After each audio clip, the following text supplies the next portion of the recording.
ನಮಸ್ಕಾರ. ಬೆದರಿಸದೆ, ಆಯುಧ ಬಳಸದೆ ಬ್ಯಾಂಕ್ನಿಂದ 40 ಕೋಟಿ ದೋಚಿದ ಖದೀಮರ ನೈಜ ಪ್ರಕರಣ. ಮಾನವ ಇತಿಹಾಸದಲ್ಲಿ ಸಂಪತ್ತನ್ನು ದೋಚೋದಕ್ಕೆ ನೂರಾರು ಕೊಳ್ಳೆಗಳು, ದರೋಡೆಗಳು, ಕಳ್ಳತನಗಳು ನಡೆದಿದ್ದಾವೆ. ಅವುಗಳಲ್ಲಿ ಕೆಲವು ದರೋಡೆಗಳು ಮತ್ತು ಕೊಳ್ಳೆಗಳು ಕೇವಲ ಅಪರಾಧಗಳಾಗಿ ಉಳಿದೆ. ಅವು ಸಾಹಸ, ಯೋಜನೆ, ತಂತ್ರಗಾರಿಕೆ ಮತ್ತು ಧೈರ್ಯದ ವಿಚಿತ್ರ ಸಂಗಮವಾಗಿ ಜನರ ಕಲ್ಪನೆಯನ್ನು ಸೆರೆ ಹಿಡಿದಿದ್ದಾವೆ. 2025 ಅಕ್ಟೋಬರ್ 19ರಂದು ಪ್ಯಾರಿಸ್ನ ಲೂವ್ರ್ ವಸ್ತು ಸಂಗ್ರಹದಲ್ಲಿ 4 ಕಳ್ಳರು ನಿರ್ಮಾಣ ಕಾರ್ಮಿಕರ ವೇಷದಲ್ಲಿ ಪ್ರವೇಶ ಮಾಡಿ ಫ್ರಾನ್ಸ್ನ ರಾಜಮನೆತನಕ್ಕೆ ಸಂಬಂಧಿಸಿದ ಅಮೂಲ್ಯ ಆಭರಣಗಳನ್ನು ಲೂವರ್ನ ಪ್ರಸಿದ್ಧ ಗ್ಯಾಲರಿ ದಿ ಅಪೋಲೋಸ್ನಿಂದ ದೋಚಿದ್ದು ಇಂತಹ ಒಂದು ರೋಚಕ ಕೊಳ್ಳೆ ಆಗೈತೆ. ಈ ಕೊಳ್ಳೆಯ ವಿವರಗಳನ್ನ ನಾವು ಇನ್ನೊಂದು ವಿಡಿಯೋದಲ್ಲಿ ನೋಡೋಣ.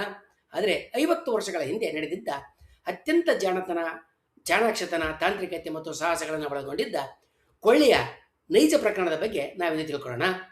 ಈ ಕೊಳ್ಳೆಯ ಪ್ರಕರಣದಲ್ಲಿ ಯಾರನ್ನು ಬೆದರಿಸದೆ, ಹೊಡೆಯದೆ, ಆಯುಧಗಳನ್ನು ಬಳಸಿದೆ, ಕೇವಲ ಸಂಚು, ತಂತ್ರ ಮತ್ತು ಸುಸಜ್ಜಿತ ಯೋಜನೆಗಳ ಮೂಲಕ $40 ಕೋಟಿ ಮೊತ್ತದ ಸಂಪತ್ತಿನ ಮೌಲ್ಯವನ್ನು ಈ ಖದೀಮರು ದೋಚುತ್ತಾರೆ, ಕೊಳ್ಳೆ ಹೊಡಿತಾರೆ. ಫ್ರಾನ್ಸ್ನ ನೈಸ್ ನಗರದಲ್ಲಿ ಸೊಸೈಟಿ ಜನರಲ್ ಎನ್ನುವ ಬಹಳ ದೊಡ್ಡ ಬ್ಯಾಂಕ್ ಇತ್ತು. ಈಗಲೂ ಇದೆ ಅದು. ಆಲ್ಬರ್ಟ್ ಸ್ಟ್ಯಾಜಿಯಾರಿ ಈ ಬ್ಯಾಂಕ್ನಲ್ಲಿ ಖಾತೆ ಹೊಂದಿದ್ದ ಒಬ್ಬ ಗ್ರಾಹಕ ಇರ್ತಾನೆ. ಈತ ಬ್ಯಾಂಕ್ನಲ್ಲಿ ತಾನು ಹೊಂದಿದ್ದಂಥ ಲಾಕರ್ನಲ್ಲಿ ಇಟ್ಟಿದ್ದ ತನ್ನ ಸುರಕ್ಷಿತ ಠೇವಣಿ ಪಟ್ಟಿಯನ್ನು ನೋಡೋದಕ್ಕೆ ಹೋದಾಗ ಆತನಿಗೆ ಅಲ್ಲಿ ಯಾವುದೇ ಎಚ್ಚರಿಕೆ ವ್ಯವಸ್ಥೆ ಇಲ್ಲ ಅನ್ನೋದು ಗೊತ್ತಾಗುತ್ತೆ. ತನ್ನ ಅನುಮಾನವನ್ನು ಖಚಿತಪಡಿಸ್ಕೊಳ್ಳೋದಕ್ಕೆ ಆತ ಒಂದು ಅಲಾರಾಮ್ ಗಡಿಯಾರವನ್ನು ಠೇವಣಿ ಪಟ್ಟಿಗೆಯಲ್ಲಿಟ್ಟು ಅದು ರಾತ್ರಿ ಹೊಡ್ಕೊಳ್ಳುವಂತೆ ಮಾಡಿರ್ತಾನೆ. ಆದರೆ ಅಲಾರಾಮ್ ಹೊಡ್ಕೊಂಡ್ರೂ ಕೂಡ ಯಾವುದೇ ಕೂಡ ಎಚ್ಚರಿಕೆ ಗಂಟೆ ಮೊಳಗೋದಿಲ್ಲ. ತಕ್ಷಣವೇ ಆತನ ಮನಸ್ಸಿನಲ್ಲಿ ದರೋಡೆಯ ಬೀಜ ಮೊಳಕೆ ಹೊಡೆಯುತ್ತೆ. ಆದರೆ ಬ್ಯಾಂಕ್ನ ಒಳಕ್ಕೆ ನುಗ್ಗಿ ಕೊಳ್ಳೆ ಹೊಡಿಬೇಕನ್ನುವ ದಾರಿ ಆತನಿಗೆ ಯಾವುದು ಅಂತ ಹೊಳೆದಿರಲ್ಲ. ಕೆಲವು ದಿನಗಳ ಬಳಿಕ ಬ್ಯಾಂಕ್ನ ಸುತ್ತಮುತ್ತ ಆತ ತಿರುಗಾಡ್ತಾ ಇರಬೇಕಾದ್ರೆ ಒಂದು ಸಂಭಾಷಣೆಯನ್ನು ಕೇಳಿಸ್ಕೊಳ್ತಾನೆ. ಆತನಿಗೆ ಆಗ ಬ್ಯಾಂಕ್ ಕೊಳ್ಳೆ ಹೊಡಿತಕ್ಕಂಥ ಒಂದು ಅತ್ಯಂತ ಉತ್ತಮವಾದ, ವಿಚಿತ್ರವಾದಂಥ ದಾರಿ ಹೊಳೆಯುತ್ತೆ. ಫ್ರಾನ್ಸ್ನ ನೈಸ್ ನಗರದ ಮಧ್ಯಭಾಗದಲ್ಲಿ ಹಿಂದೆ ಒಂದು ನದಿ ಹರಿತಾ ಇರುತ್ತೆ. ಅನೇಕ ಹಳೆಯ ಒಳಚರಂಡಿ ಮಾರ್ಗಗಳು ಅದಕ್ಕೆ ಸಂಪರ್ಕವನ್ನು ಹೊಂದಿರ್ತವೆ. ಕಾಲಕ್ರಮೇಣ ಈ ನದಿಯ ಮೇಲೇ ಕಟ್ಟಡಗಳು ಕಟ್ಟಲ್ಪಡ್ತವೆ. ನದಿ ಸಂಪೂರ್ಣವಾಗಿ ನೆಲದೊಳಕ್ಕೆ ಸೇರುತ್ತೆ. ಈ ನದಿಗೆ ಹರಿದು ಬರ್ತಾ ಇದ್ದಂಥ ಮಳೆ ನೀರನ್ನು ನಿರ್ವಹಣೆ ಮಾಡೋದಕ್ಕೆ ದೈತ್ಯಾಕಾರದ ಸುರಂಗಗಳನ್ನ ನಿರ್ಮಾಣ ಕಟ್ಟಲಾಗಿರ್ತೈತೆ. ಈ ಸುರಂಗಗಳಲ್ಲಿ ಯಾವುದಾದ್ರೂ ಬ್ಯಾಂಕ್ನ ಹತ್ತಿರ ಆಗ್ತಾ ಹೋಗ್ತಾ ಇದ್ದರೆ ಯಾರಿಗೂ ತಿಳಿಯದಂತೆ ಭಂಡಾರದವರೆಗೆ, ಅಂದರೆ ಸ್ಟ್ರಾಂಗ್ ರೂಮ್ ತನಕ ಸುರಂಗವನ್ನು ಕೊರೆದು ತಲುಪಬಹುದು ಅಂತ ಆಲ್ಬರ್ಟ್ ಸ್ಟ್ಯಾಜಿಯಾನಿಗೆ ಹೊಳೆಯುತ್ತೆ. ಒಳಚರಂಡಿ ವ್ಯವಸ್ಥೆಯ ನಕ್ಷೆಗಳು ನಗರದ ಮುಖ್ಯ ಒಳಚರಂಡಿ ಸುರಂಗಗಳಿಗೆ ಹೋಗುವ ದಾರಿ ಒಂದು ಸಭಾಂಗಣದ ಕೆಳಗಡೆ ಇರ್ತದೆ. ಅಲ್ಲಿಂದ ಹಳೆಯ ನದಿಯ ಮಾರ್ಗವನ್ನು ಅನುಸರಿಸುವ ಸರ್ವಿಸ್ ರೋಡ್, ಸೇವಾ ರಸ್ತೆ ಪ್ಲಾಸ್ ಮ್ಯಾನ್ಷನ್ವರೆಗೆ ಹೋಗ್ತಾ ಇರುತ್ತೆ. ಅಲ್ಲಿ ಒಂದು ಸಣ್ಣ ಚರಂಡಿ ಮಾರ್ಗ ಬೇರ್ಪಟ್ಟು ಬ್ಯಾಂಕ್ನ ಕೆಳಗೆ ಹೋಗ್ತಾ ಇರುತ್ತೆ. ಇದು ಬ್ಯಾಂಕ್ ಕೊಳ್ಳೆ ಹೊಡೆಯೋದಕ್ಕೆ ಸರಿಯಾದ ದಾರಿ ಅಂತ ಆಲ್ಬರ್ಟ್ ಸ್ಟ್ಯಾಜಿಯಾನಿ ತೀರ್ಮಾನ ಮಾಡ್ತಾನೆ. ಅಪರಾಧ ಜಗತ್ತಿನಲ್ಲಿ ಸಾಕಷ್ಟು ಸಂಪರ್ಕ ಹೊಂದಿದ್ದಂಥ ಆಲ್ಬರ್ಟ್ ಸ್ಟ್ಯಾಜಿಯಾನಿ ಸುಮಾರು 20 ಜನರ ತಂಡವನ್ನು ತಕ್ಷಣವೇ ಒಗ್ಗೂಡಿಸ್ತಾನೆ. ಈ ತಂಡದಲ್ಲಿ ಸುರಂಗ ಕೊರೆಯುವ ನುರಿತ ವ್ಯಕ್ತಿಗಳು, ಕೊಳಾಯಿಗಾರರು, ವಿದ್ಯುತ್ ತಂತ್ರಜ್ಞರು ಮತ್ತು ವೆಲ್ಡರ್ಗಳು ಇರ್ತಾರೆ. ಅವರೆಲ್ಲ ವೃತ್ತಿಪರರಾಗಿರ್ತಾರೆ. ಆಲ್ಬರ್ಟ್ ಸ್ಟ್ಯಾಜಿಯಾನಿ ಅತ್ಯಂತ ಚಾಣಾಕ್ಷನಾಗಿರ್ತಾನೆ. ಫ್ರಾನ್ಸ್ ಮತ್ತು ಯುರೋಪಿನ ವಿವಿಧ ಭಾಗಗಳಲ್ಲಿ ಸಣ್ಣ ಪ್ರಮಾಣದಲ್ಲಿ ಹಲವಾರು ಉಪಕರಣಗಳನ್ನ ಖರೀದಿ ಮಾಡ್ತಾನೆ. ಹೀಗೆ ಖರೀದಿ ಮಾಡಿದರೆ ದರೋಡೆ ನಂತರ ಸಿಕ್ಕುವ ಸುಳುವುಗಳಲ್ಲಿ ಯಾವುದೇ ಸಾಧನದಿಂದ ಪೊಲೀಸರಿಗೆ ತಮ್ಮ ಸ್ಪಷ್ಟ ಸುಳಿವು ಸಿಗಬಾರ್ದನ್ನದೇ ಅದರ ತಂತ್ರ ಆಗಿರುತ್ತೆ. ಎಲ್ಲ ಸಿದ್ಧತೆಗಳು ಪೂರ್ಣಗೊಂಡ ಬಳಿಕ 20 ಜನರ ತಂಡ, ಇವ್ರನ್ನ ಒಳಚರಂಡಿ ಇಲಿಗಳಂತ ಕರೀತಾನಂತ, ಸುರಂಗ ಕೊರೆಯೋದಕ್ಕೆ ಈ ಒಳಚರಂಡಿ ಇಲಿಗಳು ಪ್ರಾರಂಭ ಮಾಡ್ತವೆ. ತಂಡದ ಕೆಲವರು ಒಳಚರಂಡಿ ಮಾರ್ಗದ ಮೂಲಕ ಸುಮಾರು 2.5 ಕಿಲೋಮೀಟರ್ ಪ್ರಯಾಣ ಮಾಡಿ ಅಗತ್ಯ ಸ್ಥಳಕ್ಕೆ ತಲುಪ್ತಾ ಇರ್ತಾರೆ. ಇನ್ನೊಂದು ಗುಂಪು ಭೂಗತ ವಾಹನ ನಿಲ್ದಾಣದ ಪ್ರವೇಶ ದ್ವಾರದಿಂದ ಒಳನುಗ್ತಾ ಇರ್ತೈತೆ. ಅವರು ವಾಹನ ನಿಲ್ದಾಣದಿಂದ ಒಳಚರಂಡಿವರೆಗೆ ಉದ್ದವಾದಂಥ ವಿದ್ಯುತ್ ತಂತಿಯನ್ನು ಎಳೆದಿರ್ತಾರೆ. ಬೆಳಕು ಮತ್ತು ಬೇಕಾದಂಥ ಕೊರೆಯಲು ಬೇಕಾದಂಥ ಯಂತ್ರಗಳಿಗೆ ವಿದ್ಯುತ್ ಕೂಡ ಒದಗಿಸಿಕೊಂಡಿರ್ತಾರೆ. ಸುವ್ಯವಸ್ಥಿತ ಯಂತ್ರದಂತೆ ಇವ್ರ ಕೆಲಸ, ಅಂದರೆ ಗ್ರೀಚಡ್ ಪರ್ಫರಿಂಗ್ ಮೆಷಿನರಿ ಥರ ಇವ್ರ ಕೆಲಸ ಪ್ರಾರಂಭ ಆಗುತ್ತೆ. ಟನ್ಗಟ್ಟಲೆ ಕಲ್ಲುಗಳನ್ನ ಕೊರೆದು ತೆಗೆದು ಬಳಸದೇ ಇದ್ದ ಒಳಚರಂಡಿ ಭಾಗದಲ್ಲಿ ಇವರು ಕುಡಿ ಹಾಕ್ತಾ ಇರ್ತಾರೆ. ನಗರದ ಒಳಚರಂಡಿ ಕಾರ್ಮಿಕರಿಗೆ ಅನುಮಾನ ಬರದಂತೆ ತಮ್ಮ ಸುರಂಗದ ಬಾಯಿಯನ್ನು ಸಿಮೆಂಟ್ ಬಳಸಿ ಇತರ ಪ್ರವೇಶ ದ್ವಾರಗಳಂತೆಯೇ ಕಾಣುವಂತೆ ಮಾಡಿರ್ತಾರೆ. ಪ್ರತಿ ರಾತ್ರಿ ಕೆಲಸ ಮುಗಿದ ತಕ್ಷಣ ಉಪಕರಣಗಳನ್ನು ಸುರಂಗದ ಒಳಗಡೆ ಇರುವ ಒಂದು ಗುಂಡಿನಲ್ಲಿ ಮರೆ ಮಾಡಿ ಮುಚ್ಚಿಡ್ತಿರ್ತಾರೆ, ಹೊರಗೆ ಬರ್ತಾ ಇರ್ತಾರೆ. ಹೀಗೆ 2 ತಿಂಗಳ ಕಾಲ ಪ್ರತಿದಿನವೂ ಅವರ ಕೆಲಸ ಮುಂದುವರಿಯುತ್ತೆ. ಮೇಲ್ಭಾಗದಲ್ಲಿ ನಿಗಾ ವಹಿಸ್ತಾ ಇದ್ದಂಥವರು ರೇಡಿಯೋ ಮೂಲಕ ಒಳಗೆ ಕೆಲಸ ಮಾಡ್ತಾ ಇರೋರಿಗೆ ಆಗಾಗ್ಗೆ ಎಚ್ಚರಿಕೆಯನ್ನು ಕೊಡ್ತಾ ಇರ್ತಾರೆ. ಯಾರಾದರೂ ಒಳಚರಂಡಿಗೆ ಪ್ರವೇಶ ಮಾಡಿದರೆ ತಕ್ಷಣವೇ ಕೆಲಸವನ್ನು ನಿಲ್ಲಿಸ್ತಾ ಇರ್ತಾರೆ. 2 ತಿಂಗಳ ನಿರಂತರ ಪರಿಶ್ರಮದ ನಂತರ ಅವರು ಗುರಿಗೆ ಹತ್ತಿರವಾಗಿರೋದನ್ನು ಹೊರತುಕೊಳ್ತಾರೆ. 1976 ಜುಲೈ ತಿಂಗಳ ಒಂದು ರಾತ್ರಿ ಈ ತಂಡ ಕೊನೆಗೆ ಸ್ಟ್ರಾಂಗ್ ರೂಮ್ ಅಂದರೆ ಭಂಡಾರದ ಕಾಂಕ್ರೀಟ್ ಗೋಡೆಯ ಸಮೀಪಕ್ಕೆ ಬರುತ್ತೆ. ಆದರೆ ಅದು ಕೊಳ್ಳೆಗೆ ಸರಿಯಾದ ಸಮಯ ಆಗಿರಕಲ್ಲ. ಯಾಕಂದರೆ ಆ ವಾರದ ಕೊನೆಯಲ್ಲಿ ಫ್ರಾನ್ಸ್ನ ಅಧ್ಯಕ್ಷರು ಆಕಸ್ಮಿಕವಾಗಿ ನೈಸ್ ನಗರಕ್ಕೆ ಭೇಟಿ ಕೊಡಲಿರ್ತಾರೆ. ನಗರದ ಎಲ್ಲ ಕಡೆ ಪೊಲೀಸರು ಮತ್ತು ಭದ್ರತಾ ಸಿಬ್ಬಂದಿ ತುಂಬಿಕೊಂಡಿರ್ತಾರೆ. ಇಂತಹ ಸಮಯದಲ್ಲಿ ಬ್ಯಾಂಕ್ ದರೋಡೆ ನಡೆಸೋದು ಬಹಳ ಅಪಾಯಕರ ಅಂತ ಗೊತ್ತಾಗುತ್ತೆ. ಆದ್ದರಿಂದ ಆಲ್ಬರ್ಟೋ ಸ್ಟ್ರಾಜಿಯಾರಿ ಮುಂದಿನ ವಾರದ ಕೊನೆಯವರೆಗೆ ಕಾಯ್ದಕ್ಕೆ ತೀರ್ಮಾನ ಮಾಡ್ತಾನೆ. ಅದು ರಜಾ ದಿನಗಳ ವಾರದ ಕೊನೆ ಆಗಿರೋದ್ರಿಂದ ಬ್ಯಾಂಕ್ ಮುಚ್ಚಿರುತ್ತೆ.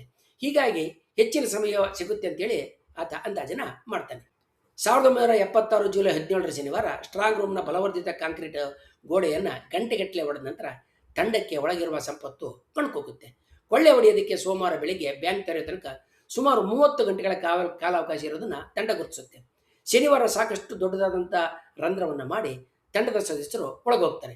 ಮುಂದಿನ 30 ಗಂಟೆಗಳ ಕಾಲ ಅವರು ಸುರಕ್ಷಿತ ಠೇವಣಿ ಪಟ್ಟಿಗಳನ್ನ ಒಂದರಂತೆ ಒಡೆದು ದೋಚ್ತಾರೆ. ಕೊಳ್ಳೆ ತಂಡಕ್ಕೆ ಚಿನ್ನದ ಗಟ್ಟಿಗಳು, ನಗದು ಹಣ, ಅಮೂಲ್ಯವಾದ ಮುತ್ತುರತ್ನಗಳು, ಷೇರು ಪ್ರಮಾಣ ಪತ್ರಗಳು, ಹಾಗೆಯೇ ಕೆಲವು ರಾಜಕಾರಣಿಗಳ ಖಾಸಗಿ ಛಾಯಾಚಿತ್ರಗಳು ಕೂಡ ಸಿಗ್ತವೆ. 30 ಗಂಟೆಗಳ ನಂತರ ಅವರು ಸ್ಟ್ರಾಂಗ್ ರೂಮ್ ಭಂಡಾರ ಅಂದರೆ ಖಜಾನೆಯ ಒಳಗಡೆನೆ ಊಟ ಮಾಡ್ತಾರೆ. ಹಾಗೆಯೇ ಕೆಲವರು ಕೆಂಪು ದ್ರಾಕ್ಷಾರಸನ ಕುಡಿತಾ ಅಂದರೆ ರೆಡ್ ವೈನ್ ಕುಡಿತಾ ಸಂಭ್ರಮದ ಆಚರಣೆ ಮಾಡ್ತಾರೆ. ಸೋಮವಾರ ಬೆಳಿಗ್ಗೆ 5 ಗಂಟೆಗೆ ಎಲ್ಲ ದೋಚಿದ ಸಂಪತ್ತನ್ನು ತೆಗೆದುಕೊಂಡು ಹೊರಗೆ ಹೋಗ್ತಾರೆ. ಹೊರಗೆ ಹೋಗೋದಕ್ಕೆ ಮೊದಲು ಅವರು ಗೋಡೆಯ ಮೇಲೆ ಸ್ಯಾನ್ಸ್ ಆರ್ಮೆಸ್ ನೀ ಹೈನೆ ನೀ ವೈಲೆನ್ಸ್ ಅಂದರೆ ಆಯುಧಗಳಿಲ್ಲದೆ, ದ್ವೇಷವಿಲ್ಲದೆ, ಹಿಂಸೆ ಇಲ್ಲದೆ ಅಂತ ಬರೀತಾರೆ. ಅಂದರೆ ಆಯುಧಗಳನ್ನ ಬಳಸದೆ, ದ್ವೇಷ ಹಗೆತನ ತೋರಿಸದೆ, ಯಾವುದೇ ಹಿಂಸೆಯನ್ನು ಮಾಡದೆ ನಾವು ಯಶಸ್ವಿಯಾಗಿ ದೋಚಿದ್ದೀವಿ ಅಂತೇಳಿ ಒಂದು ಸಂದೇಶವನ್ನು ಅವರು ಗೋಡೆ ಮೇಲೆ ಬರೆದಿರ್ತಾರೆ. ಸೋಮವಾರ ಬೆಳಗ್ಗೆ ಬ್ಯಾಂಕ್ ಸಿಬ್ಬಂದಿ ಬಾಗಿಲು ತೆರೆಯೋದಕ್ಕೆ ಪ್ರಯತ್ನ ಮಾಡಿದಾಗ ಅದು ತೆರೆದುಕೊಳ್ಳೋದಿಲ್ಲ. ಯಾಕಂತ ಹೇಳಿದರೆ ಹೋಗೋದಕ್ಕೆ ಮುಂಚೆ ಅವರು ಈ ಸ್ಟ್ರಾಂಗ್ ರೂಮ್ನ ಭಂಡಾರದ ಬಾಗಿಲನ್ನ ವೆಲ್ಡ್ ಮಾಡಿ ಮುಚ್ಚಿಡ್ತಾರೆ. ಕೆಲ ಗಂಟೆಗಳ ಗೊಂದಲದ ನಂತರ ಬ್ಯಾಂಕ್ ಅಧಿಕಾರಿಗಳು ಗೋಡೆಯನ್ನು ಕೊರೆದು ಒಳನುಗ್ತಾರೆ. ಆಗಲೇ ಇತಿಹಾಸದ ಅತ್ಯಂತ ಸಾಹಸಮಯ ಚಾಣಾಕ್ಷತನದ ಬ್ಯಾಂಕ್ ದರೋಡೆಗಳಲ್ಲಿ ಒಂದರ ಸತ್ಯ ಹೊರಬರುತ್ತೆ. ಸ್ಟ್ರಾಂಗ್ ರೂಮ್ ಅಥವಾ ಖಜಾನೆ ಹಾಗೆ ಒಳಚರಂಡಿಗಳಲ್ಲಿ ಸಾಕಷ್ಟು ಉಪಕರಣಗಳು ಅವರು ಬಳಸಿದಂಥ ಉಪಕರಣಗಳು ಸಿಗ್ತವೆ. ಆದರೆ ಯಾವುದೇ ಒಂದು ಬೆರಳಚ್ಚು ಕೂಡ ಪತ್ತೆಯಾಗಿದ್ದಿಲ್ಲ. ಯಾಕಂತ ಹೇಳಿದ್ರೆ ಸಂಪೂರ್ಣ ಯೋಜನೆಯ ಕಾಲದಲ್ಲಿ ತಂಡದ ಎಲ್ಲರೂ ಕೈಗವಸವನ್ನು ಧರಿಸಬೇಕಂತೇಳಿ ಆಲ್ಬರ್ಟ್ ಸ್ಟ್ರಾಜಿಯಾರಿ ನಿಯೋಜಿಸ್ತಿರ್ತಾನೆ ಮತ್ತು ತನ್ನ ಈ ಎಚ್ಚರಿಕೆಯನ್ನು ಚಾಚು ತಪ್ಪದೆ ಪರಿಪಾಲಿಸುವಂತೆ ಮಾಡಿರ್ತಾನೆ. ಯಾವುದೇ ಸುಳಿವು ಸಿಗದೆ ಪೊಲೀಸರು ಮತ್ತು ಪತ್ತೆದಾರರು ಕಕ್ಕಾಬಿಕ್ಕಿಯಾಗ್ತಾರೆ. ಆದರೆ ಯಾವುದೇ ಕತ್ತಲಿನ ಗವಿಯ ಕೊನೆಯಲ್ಲಿ ಕೊಂಚ ಬೆಳಕು ಹಾದುವ ರೀತಿಯಲ್ಲಿ ಒಂದು ಸಣ್ಣ ಸುಳುವು ಉಳ್ಕೊಂಡಿರುತ್ತೆ. ದರೋಡೆಗೆ 2 ವಾರಗಳ ಮುಂಚೆ ಪರ್ವತ ಪ್ರದೇಶದಲ್ಲಿದ್ದಂಥ ಒಂದು ವಿಲ್ಲಾದಲ್ಲಿ ಹಲವಾರು ಜನ ಅನುಮಾನಾಸ್ಪದ ಚಟುವಟಿಕೆ ನಡೆಸ್ತಾ ಇರುವಂತೆ ಕಾಣ್ತದೆ ಅಂತ ಕೆಲವು ಸ್ಥಳೀಯರು ಪೊಲೀಸರಿಗೆ ದೂರು ನೀಡಿರ್ತಾರೆ. ಇದರ ತನಿಖೆಯ ಅಂಗವಾಗಿ ಪೊಲೀಸರು ಅಲ್ಲಿಗೆ ಭೇಟಿ ನೀಡಿ ಅಲ್ಲಿದ್ದ ಕೆಲವರ ಹೆಸರು ಮತ್ತು ವಿಳಾಸವನ್ನು ಪಡೆದಿರ್ತಾರೆ. ನಂತರ ದರೋಡೆ ದೇಶದ ಉದ್ದಗಲಕ್ಕೆ ಸುದ್ದಿಯಾದಾಗ ಪೊಲೀಸರು ಮತ್ತೆ ಈ ವಿಲ್ಲಾದ ಮೇಲೆ ದಾಳಿ ಮಾಡಿದಾಗ ಅಲ್ಲಿ ಸಿಕ್ಕಂಥ ಉಪಕರಣಗಳು ಒಳಚರಂಡಿನಲ್ಲಿ ಸಿಕ್ಕಂಥ ಉಪಕರಣಗಳನ್ನು ಹೋಲ್ತಾ ಇರ್ತವೆ. ಹಾಗೆಯೇ ಹಿಂದೆ ಪಡೆದಿದ್ದ ಮಾಹಿತಿಯಿಂದ ಪೊಲೀಸರು ತಂಡದ ಸದಸ್ಯರಾದಂಥ ಅಲೇನ್ ಬೋರ್ನಾಟ್ ಮತ್ತು ಫ್ರಾನ್ಸಿಸ್ ಪೆಲೆಗ್ರಿನನ್ನ ಇಬ್ಬರನ್ನ ಸೆರೆ ಹಿಡಿದಾಗ ಅವರು ತಕ್ಷಣ ಎಲ್ಲ ಮಾಹಿತಿಯನ್ನು ಪೊಲೀಸರ ಮುಂದೆ ಹೊರ ಹಾಕ್ತಾರೆ. ಆಲ್ಬರ್ಟ್ ಸ್ಟ್ರಾಜಿಯಾರಿ ಹೆಸರನ್ನ ತಿಳಿಸ್ತಾರೆ. ಇದರ ಮೂಲ ಸೂತ್ರಧಾರ ಅಂತ ಸ್ಪಷ್ಟವಾಗಿ ತಿಳಿಸ್ತಾರೆ. ಇವರು ಕೊಟ್ಟ ಸುಳಿವಿನ ಮೇಲೆ ಆಲ್ಬರ್ಟ್ ಸ್ಟ್ರಾಜಿಯಾರಿಯನ್ನು ಸೆರೆ ಹಿಡಿದು ಆರೋಪ ಪಟ್ಟಿ ಹೊರಿಸಿ ಪೊಲೀಸರು ನ್ಯಾಯಾಲಯದ ವಿಚಾರಣೆಗೆ ಒಳಪಡಿಸ್ತಾರೆ. ಆದರೆ ಕಥೆ ಅಲ್ಲಿಗೆ ಮುಗಿಯೋದಿಲ್ಲ. ನ್ಯಾಯಾಧೀಶರ ಕಚೇರಿನಲ್ಲಿ ವಿಚಾರಣೆಯ ಸಮಯದಲ್ಲಿ ತಾನು ಏಕೆ ಕೊಳ್ಳೆ ಹಿಡಿದೆ ಅಂತ ಹಲವಾರು ರೀತಿಯಲ್ಲಿ ಸಮರ್ಥಿಸಿಕೊಳ್ಳೋದಕ್ಕೆ ಈತ ಆಲ್ಬರ್ಟ್ ಸ್ಟ್ರಾಜಿಯಾರಿ ಪ್ರಯತ್ನ ಮಾಡ್ತಾನೆ. ಒಂದು ದಿನ ವಿಚಾರಣೆ ನಡೀತಿರ್ಬೇಕಾದ್ರೆ ಆಲ್ಬರ್ಟ್ ಸ್ಟ್ರಾಜಿಯಾರಿ ಒಂದು ಕಾಗದವನ್ನು ಮೇಜಿನ ಮೇಲೆ ಇಟ್ಟು ಮಾತಾಡ್ತಾ ನಿಧಾನವಾಗಿ ಕಿಟಕಿ ಹತ್ರ ಹೋಗಿ ಹಠಾತ್ತನೆ ಕಿಟಕಿಯನ್ನು ತೆರೆದು ಹೊರಗೆ ನೆಗಿತಾನೆ. ಆತ ಮೊದಲು ಒಂದು ಅಂಚಿನ ಮೇಲೆ ಬಿದ್ದು ಅಲ್ಲಿಂದ ಕೆಳಗಿದ್ದ ಕಾರಿನ ಮೇಲಕ್ಕೆ ಹಾರ್ತಾನೆ. ಕಾರಿನ ಪಕ್ಕದಲ್ಲೇ ಮುಂಚೆನೆ ಎಂಜಿನ್ ಚಾಲನೆಯಲ್ಲಿ ಇಟ್ಟಿದ್ದಂಥ ಮೋಟರ್ ಸೈಕಲ್ಲು ಆತನಿಗಾಗಿ ಕಾದಿರ್ತೈತೆ. ಆಲ್ಬರ್ಟ್ ಸ್ಟ್ರಾಜಿಯಾರಿ ಅದರ ಮೇಲೆ ಹಾರಿ ಕುಳಿತುಕೊಳ್ತಾನೆ. ಕೆಲವೇ ನಿಮಿಷಗಳಲ್ಲಿ ಆತ ಕಣ್ಮರೆಯಾಗ್ತಾನೆ. ನಂತರ ಆಲ್ಬರ್ಟು ದಕ್ಷಿಣ ಅಮೆರಿಕಕ್ಕೆ ಪರಾರಿಯಾಗ್ತಾನೆ. ಪ್ಲಾಸ್ಟಿಕ್ ಶಸ್ತ್ರಚಿಕಿತ್ಸೆ ಮತ್ತು ಕೃತಕ ಕೂದಲ ಸಹಾಯದಿಂದ ತನ್ನ ರೂಪವನ್ನು ಬದಲಿಸಿಕೊಂಡು ಈತ ಆಲ್ಬರ್ಟ್ ಸ್ಟ್ರಾಜಿಯಾರಿ ಬದುಕ್ತಾನೆ. ಆತ ಪತ್ರಿಕೆಗಳಿಗೆ ತನ್ನ ಛಾಯಾಚಿತ್ರಗಳನ್ನ ಕಳಿಸ್ತಾ ಇರ್ತಾನೆ. ಹಾಗೆಯೇ ತಾನು ಹಾನಿ ಮಾಡಿದಂಥ ಕಾರಿನ ಮಾಲೀಕನಿಗೆ ಕ್ಷಮೆಯ ಪತ್ರ ಜೊತೆಗೆ $600 ಕೂಡ ಕಳಿಸಿರ್ತಾನೆ.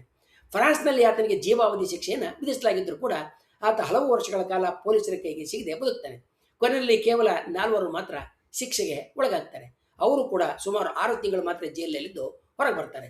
ಆಲ್ಬರ್ಟ್ ಸ್ಟ್ರಾಜಿಯಾರಿ ತನ್ನ ಉಳಿದ ಜೀವನವನ್ನು ಸ್ವತಂತ್ರವಾಗಿ ಕಳಿತಾನೆ, ಅದ್ದೂರಿಯಾಗಿ ಕಳಿತಾನೆ. ಕೊನೆಯಲ್ಲಿ 1989ರಲ್ಲಿ ಕ್ಯಾನ್ಸರ್ನಿಂದ ಆತ ತನ್ನ ಕೊನೆಯ ಉಸಿರನ್ನು ಎಳಿತಾನೆ. ಈ ದರೋಡೆ ಇಂದಿಗೂ ಕೂಡ ವಿಶ್ವದ ಅತ್ಯಂತ ಕುಶಲತೆಯಿಂದ ಯೋಜಿಸಲ್ಪಟ್ಟ ಹಾಗೂ ಸಾಹಸಮಯ ತಾಂತ್ರಿಕವಾದ ಬ್ಯಾಂಕ್ ದರೋಡೆಗಳಲ್ಲಿ ಒಂದು ಅಂತ ಪರಿಗಣಿಸಲ್ಪಟ್ಟತೆ. ಇಂದು ಈ ದರೋಡೆ ಅಪರಾಧ ಇತಿಹಾಸದಲ್ಲಿ ಒಂದು ವಿಶಿಷ್ಟವಾದಂಥ ಸ್ಥಾನವನ್ನು ಪಡೆದತ್ತೆ. ಇದು ಕೇವಲ ಹಣ ಕದ್ದ ಕಥೆ ಅಲ್ಲ, ಇದು ಭೂಗರ್ಭ ಸುರಂಗಗಳು, ಅಚ್ಚುಕಟ್ಟಾದ ಯೋಜನೆ, ಮಾನವನ ಕುತಂತ್ರ ಮತ್ತು ಪೊಲೀಸರನ್ನು ದಿಗ್ಭ್ರಮೆಗೊಳಿಸಿದ ಸಾಹಸದ ಕಥೆ ಆಗೈತೆ. ಅದಕ್ಕಾಗಿ ನೈಸ್ ನಗರದ ಈ ಒಳಚರಂಡಿ ದರೋಡೆ ಇಂದಿಗೂ ಕೂಡ ವಿಶ್ವದ ಅತ್ಯಂತ ಪ್ರಸಿದ್ಧ ಬ್ಯಾಂಕ್ ದರೋಡೆಗಳಲ್ಲಿ ಒಂದಾಗಿ ಪರಿಗಣಿಸಲ್ಪಟ್ಟಿದೆ. ನೀವು ಈ ಕೊಳ್ಳೆಯನ್ನು ಹೇಗೆ ಯೋಜಿಸಿ ಕಾರ್ಯಗತಗೊಳಿಸಲಾಯಿತು ಅನ್ನುವ ರೋಚಕ ಸಂಗತಿಗಳನ್ನ ನೋಡ್ಬೇಕಂತ ಹೇಳಿದ್ರೆ 1979ರಲ್ಲಿ ಬಿಡುಗಡೆಯಾದ ದಿ ಗ್ರೇಟ್ ರಿವಿಯರಾ ಬ್ಯಾಂಕ್ ರಾಬರಿ ಹೆಸರಿನ ಚಲನಚಿತ್ರವನ್ನು ನೋಡ್ಬೋದು. ಇದು ಮುಕ್ತವಾಗಿ ನಿಮಗೆ ಯೂಟ್ಯೂಬ್ನಲ್ಲಿ ದೊರೆಯುತ್ತೆ. ಇದನ್ನು ಫ್ರಾನ್ಸಿಸ್ ಮೆಗಾ ಮತ್ತೆ ನಿರ್ದೇಶನ ಮಾಡಿದ್ದಾರೆ. ಹಾಗೆಯೇ ಮುಖ್ಯವಾದ ಪಾತ್ರದಲ್ಲಿ ಅಯಾನ್ ಮ್ಯಾಕ್ಶಿಯರು ನಟನೆ ಮಾಡಿದ್ದಾರೆ. ಈ ಚಿತ್ರದ ವಿಶೇಷತೆ ಏನಂತ ಹೇಳಿದ್ರೆ, ಇದು ಕೇವಲ ದರೋಡೆಯ ದೃಶ್ಯಗಳು ಮಾತ್ರ ತೋರಿಸೋದಿಲ್ಲ. ದರೋಡೆಗೆ ನಡೆದಂಥ ಸೂಕ್ಷ್ಮ ಯೋಜನೆ, ಸುರಂಗದ ಕೊರೆತ, ತಂಡದ ಕಾರ್ಯವೈಖರಿ ಮತ್ತೆ ನಂತರದ ಪೊಲೀಸರ ತನಿಖೆಯನ್ನು ಕೂಡ ರೋಚಕವಾಗಿ ಚಿತ್ರಿಸ್ತದೆ. ಈ ಸಿನಿಮಾದ ಇನ್ನೊಂದು ಹೆಸರು ಸೀವರ್ಸ್ ಆಫ್ ಗೋಲ್ಡ್ ಅಂತ, ಅಂದರೆ ಚಿನ್ನದ ಒಳಚರಂಡಿಗಳು ಅಂತ. ಅಪರಾಧ ಇತಿಹಾಸದಲ್ಲಿ ಶತಮಾನದ ದರೋಡೆ ಅಂತ ಪ್ರಸಿದ್ಧಿಯಾದ ಆಲ್ಬರ್ಟ್ ಸ್ಟ್ಯಾಜಿಯಾರಿದ ಸಾಹಸಮಯ ಬ್ಯಾಂಕ್ ದರೋಡೆಯನ್ನು ತೆರೆಗೆ ತಂದಿರೋದ್ರಿಂದ ದ ಗ್ರೇಟ್ ರಿವಿಯರ್ ಬ್ಯಾಂಕ್ ರಾಬರಿ ದರೋಡೆ ಆಧಾರಿತ ಚಿತ್ರಗಳ ಪೈಕಿ ತನ್ನದೇ ಆದಂಥ ಒಂದು ವಿಶಿಷ್ಟವಾದಂಥ ಸ್ಥಾನವನ್ನು ಪಡೆದಿದೆ. ಆಧುನಿಕ ಜಗತ್ತಿನ ಇತಿಹಾಸದಲ್ಲಿ ಇಂತಹ ಇತರ ತಾಂತ್ರಿಕವಾದಂಥ ಮತ್ತು ವಿಶೇಷವಾದ ದರೋಡೆಗಳು ಕೂಡ ನಡೆದಿದ್ದಾವೆ. ಅಂಥ ಇತರ ದರೋಡೆಗಳ ಕುರಿತಾಗಿ ನಾವು ಮುಂದಿನ ಇನ್ನೊಂದು ವಿಡಿಯೋದಲ್ಲಿ ತಿಳ್ಕೊಳ್ಳೋಣ. ವಂದನೆಗಳೊಂದಿಗೆ.